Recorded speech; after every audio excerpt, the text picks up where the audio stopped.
Today I'm going to tell you a story about an event that occurred in a faraway town called Charleston, South Carolina. You may be wondering, Jordan, if it happened so far away, then why do I need to know about it? Well, I'll tell you why it's significant. This event was where the Civil War's first shots were fired. And the event is Attack on Fort Sumter. It's December 20th in the year of 1860, and South Carolina has finally seceded from the United States. Unfortunately, there were 69 Federalist troops stationed in Charleston, South Carolina. All 69 of the troops withdrew to Fort Sumter, a fortified island in Charleston Harbor. The movement of Union soldiers to Fort Sumter was a big issue because neither side agreed on who should have possession of Fort Sumter.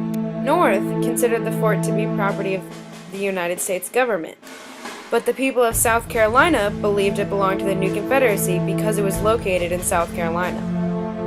Major Robert Anderson was the commander of Fort Sumter.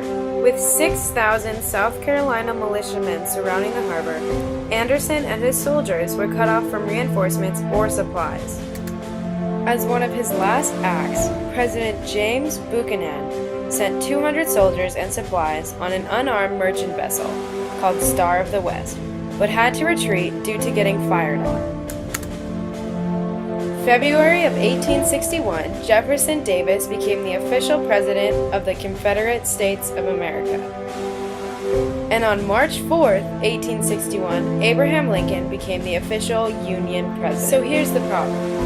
If the North made an attack on the South Carolina militia surrounding Fort Sumter, it would be seen as Northern aggression and possibly lead to the Northerners being sympathetic to the South, and the South having a cry to rally behind, and the possible loss of states that are on the border between the North and South.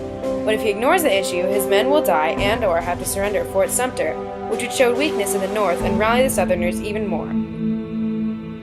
A decision was finally made on April 6, 1861. Abraham Lincoln told the governor of South Carolina that he would send provisions to Fort Sumter.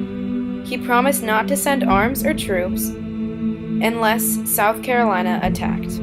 Davis knew he had to retaliate if he wanted to avoid looking weak. He decided to make Anderson surrender Sumter.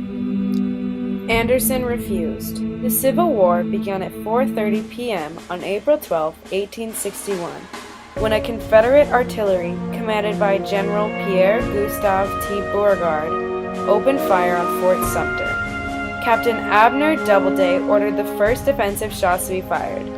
The Confederate States of America fired 3,000 shots at the fort, had broken the walls down with cannons, and eventually Anderson surrendered. No Union men were killed. The consequences of this event were that it solidified the idea of a civil war. Also, the win strengthened the South, but the loss weakened the North.